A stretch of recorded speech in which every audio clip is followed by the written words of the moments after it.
많은 분들이 세금 이야기를 들으면 마음부터 무거워지곤 합니다. 월급은 그대로인데 공제는 늘어나고 내 통장에 찍힌 실수령액을 보면 허무함이 먼저 찾아오죠.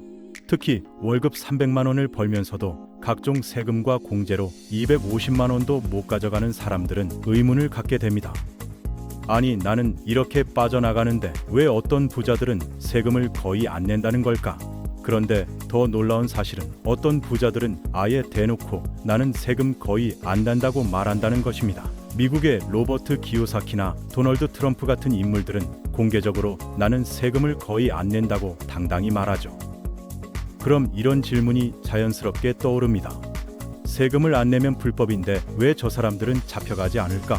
나는 매달 꼬박꼬박 나가는데 왜 부자들은 합법적으로 적게 내는 거지? 한국에서도 이런 일이 가능한가?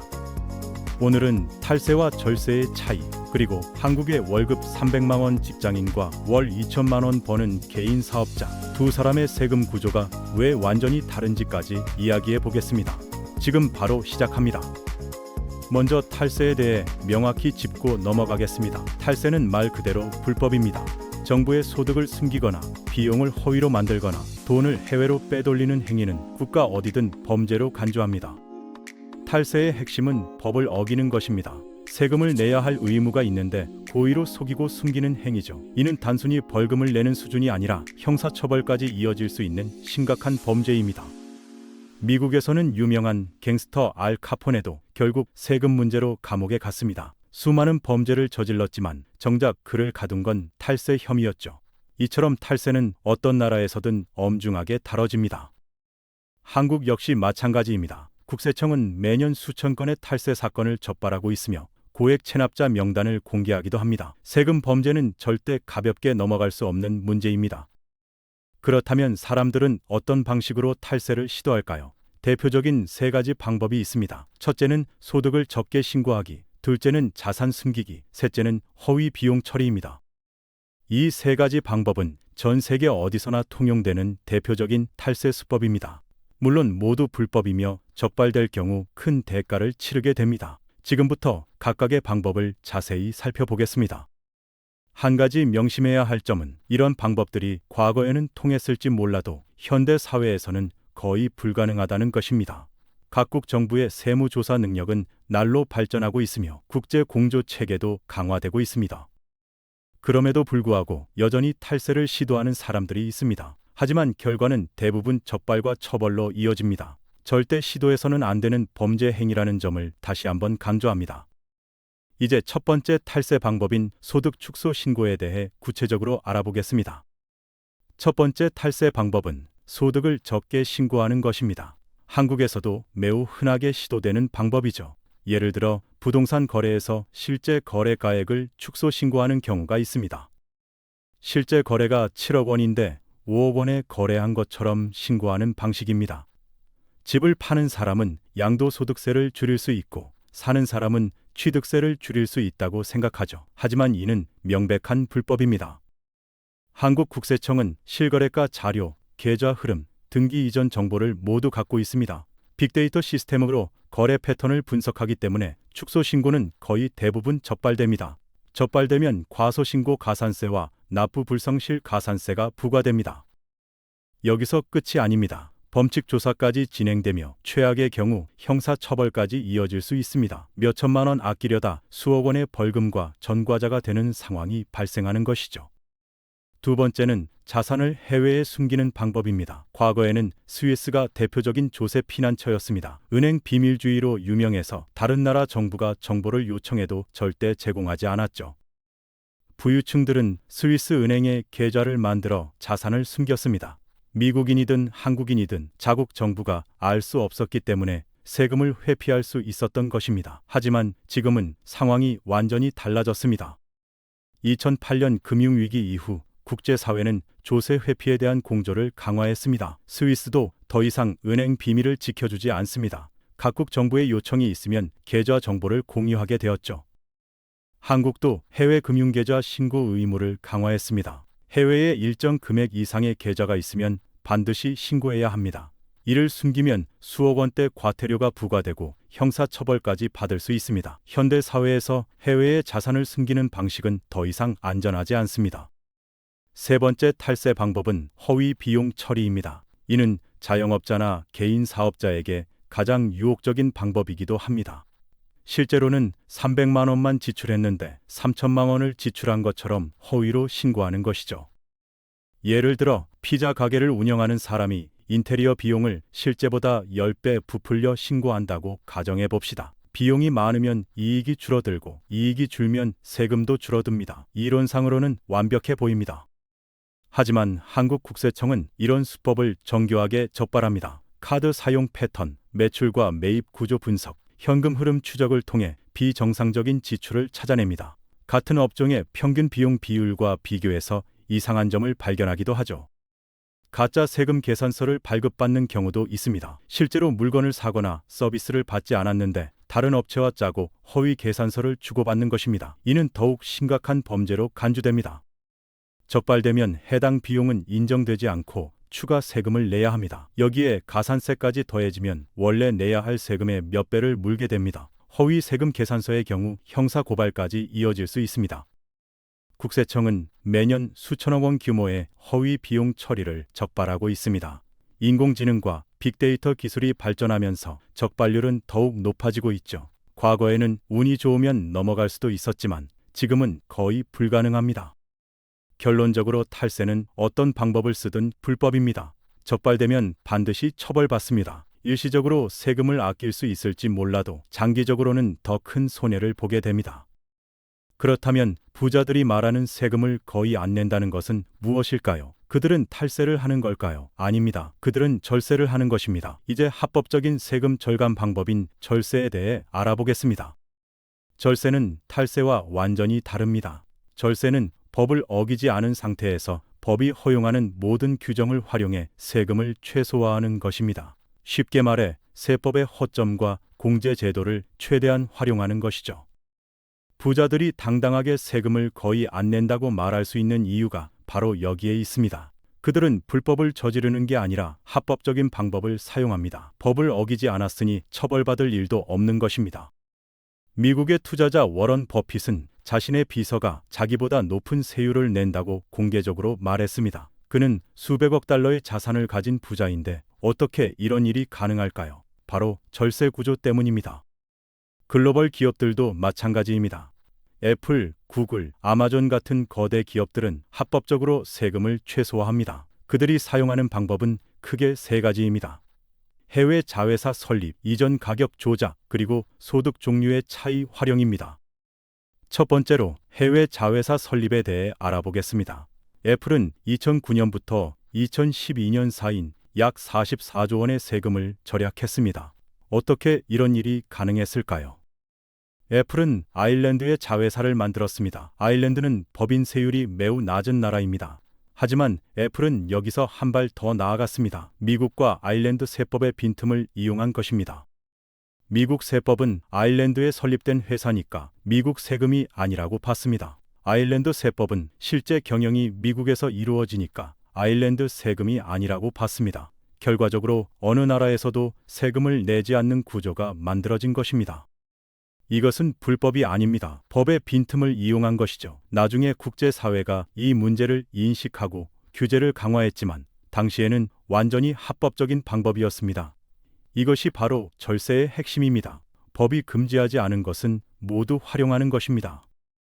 두 번째 절세 방법은 이전 가격입니다. 이는 다국적 기업이 가장 많이 사용하는 방법 중 하나입니다. 특허권이나 브랜드 사용료를 이용해 이익을 세금이 낮은 나라로 옮기는 것이죠. 예를 들어 한국인이 미국에서 신발 회사를 운영한다고 가정해 봅시다. 그는 케이맨 제도의 특허권을 가진 자회사를 만듭니다. 케이맨 제도는 법인세가 거의 없는 곳입니다.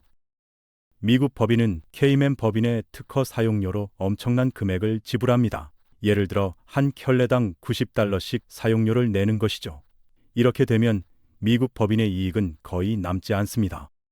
하지만 케이맨 법인에는 막대한 이익이 쌓입니다. 케이맨 제도는 법인세가 없으니 이 돈에 대해 세금을 내지 않아도 됩니다. 결과적으로 전체 그룹의 세금 부담이 크게 줄어드는 것입니다. 이것도 합법입니다. 물론 각국 정부는 이런 방식을 견제하기 위해 이전 가격 세제를 운영합니다. 정상적인 시장 가격보다 지나치게 높은 사용료를 인정하지 않는 것이죠. 하지만 적정한 범위 내에서는 여전히 가능합니다.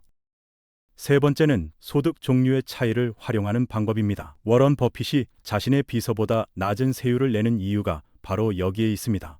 소득에는 여러 종류가 있고 종류마다 세율이 다릅니다. 근로소득은 세율이 높습니다. 월급을 받는 사람들이 내는 세금이죠. 한국에서 최고 세율은 45%에 달합니다. 하지만 배당소득이나 장기 자본이득은 세율이 훨씬 낮습니다. 워런 버핏의 소득 대부분은 주식 배당과 장기 보유 주식을 판매한 자본이득입니다. 미국에서 장기 자본이득 세율은 최대 20% 정도입니다. 반면 그의 비서는 월급을 받기 때문에 더 높은 세율이 적용되는 것입니다. 한국도 마찬가지입니다. 근로소득세는 누진세 구조로 최고 45%까지 올라갑니다. 하지만 주식 배당 소득은 14%, 양도차익도 대부분 20% 수준입니다. 부자들은 이 차이를 활용합니다. 이제 본격적으로 한국 이야기를 해보겠습니다. 대한민국 국민이라면 누구나 느끼는 불공평함이 있습니다. 나는 월급쟁이인데 왜 빠져나가는 게 이렇게 많을까 하는 의문이죠. 월급 300만 원을 받는 A씨의 사례를 봅시다. A씨의 세전 월급은 300만 원입니다. 하지만 실제 계좌에 들어오는 금액은 240만에서 250만 원 수준입니다. 빠져나가는 항목을 하나씩 살펴보면 이렇습니다. 국민연금이 약 13만 원, 건강보험이 약 11만 원, 장기요양보험이 약 1만 원, 고용보험이 약 3만 원입니다. 여기에 근로소득세와 지방소득세로 10만에서 20만 원이 추가로 나갑니다. 합치면 월 50만에서 60만 원이 자동으로 빠져나갑니다. A씨는 선택권이 없습니다. 돈을 받기도 전에 회사가 자동으로 원천 징수해버립니다. 통장에 찍힌 금액만 받을 수 있을 뿐입니다. 직장인은 비용 처리를 할 수 없습니다. 출퇴근, 교통비, 점심값, 업무용 옷, 회식비, 이 모든 것을 자기 돈으로 냅니다. 하지만 이것들을 비용으로 인정받아 세금을 줄일 수는 없습니다. 왜 그럴까요? 세법에서는 월급을 순수하게 개인에게 귀속되는 소득으로 봅니다. 이미 회사가 필요한 비용을 지원한다고 가정하는 것이죠. 물론 현실은 그렇지 않지만 세법의 논리는 그렇습니다. 결과적으로 근로자는 총급여 전체에 대해 세금을 냅니다. 물론 근로소득 공제라는 게 있긴 하지만 실제 지출과는 관계없는 일률적인 금액입니다. 사업자의 비용 처리와는 차원이 다릅니다. A씨는 매달 50만에서 60만 원을 세금과 공제로 냅니다. 연간으로 치면 600만에서 720만 원입니다. 연봉 3,600만 원 중에서 거의 20센트를 세금으로 내는 셈입니다. 이제 사업자의 경우를 봅시다. 여기서 큰 차이가 드러납니다. 월 2천만 원의 소득을 버는 개인 사업자 B씨를 봅시다. 많은 사람들은 B씨가 엄청난 세금을 낼 거라고 생각합니다. 하지만 실제로는 그렇지 않습니다. B씨는 비용 처리가 가능합니다. 사업을 위해 지출한 모든 비용은 매출에서 뺄 수 있습니다. 차량 리스비, 사무실 임대료, 통신비, 각종 집기와 기계 구입비, 온라인 광고비, 이 모든 것이 비용입니다. 예를 들어 B씨가 한 달에 1,200만 원을 비용으로 지출했다고 가정해 봅시다. 그러면 과세 대상 소득은 800만 원입니다. 2천만 원을 벌었지만 세금은 800만 원에 대해서만 내는 것입니다. 여기서 끝이 아닙니다. 감가상각이라는 제도도 있습니다. 사업용 자산을 구입하면 그 가격을 몇 년에 걸쳐 비용으로 인정받을 수 있습니다. 예를 들어 3천만 원짜리 기계를 샀다면 5년간 매년 600만 원씩 비용으로 처리하는 것입니다.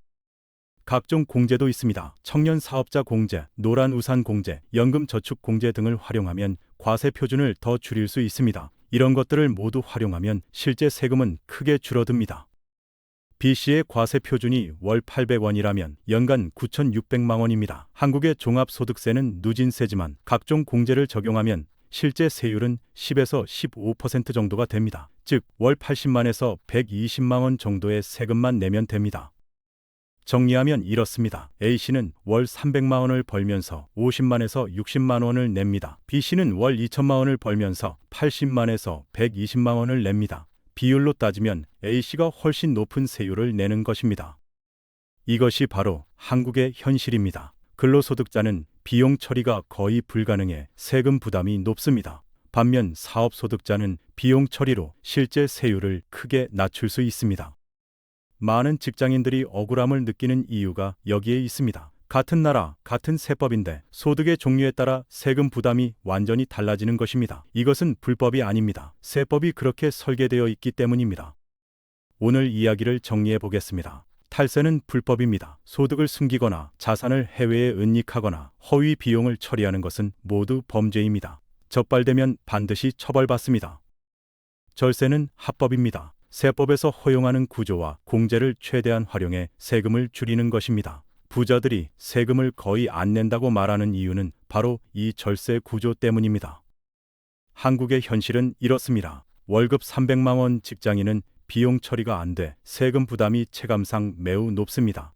월 2천만 원 사업자는 비용 처리로 실제 세율이 훨씬 낮아집니다.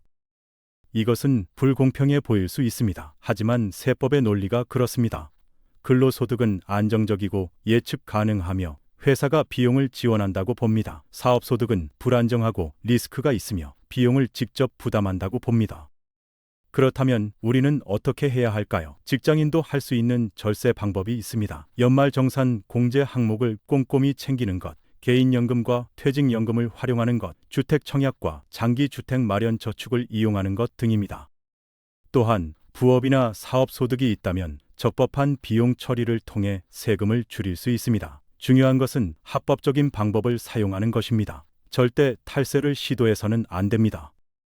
세법은 계속 변화합니다. 정부는 조세 회피를 막기 위해 규제를 강화하고 있고 동시에 서민들의 세 부담을 줄이기 위한 정책도 내놓고 있습니다. 우리는 이런 제도를 잘 이해하고 활용해야 합니다. 오늘 영상이 유익했다면 구독과 좋아요 부탁드립니다. 다음에는 한국에서 실제 부자들이 활용하는 절세 전략이나 월급쟁이가 실천할 수 있는 현실적인 절세 방법도 다뤄보겠습니다. 시청해주셔서 감사합니다. 각종 공제도 있습니다. 청년 사업자 공제, 노란 우산 공제, 연금 저축 공제 등을 활용하면 과세 표준을 더 줄일 수 있습니다. 이런 것들을 모두 활용하면 실제 세금은 크게 줄어듭니다.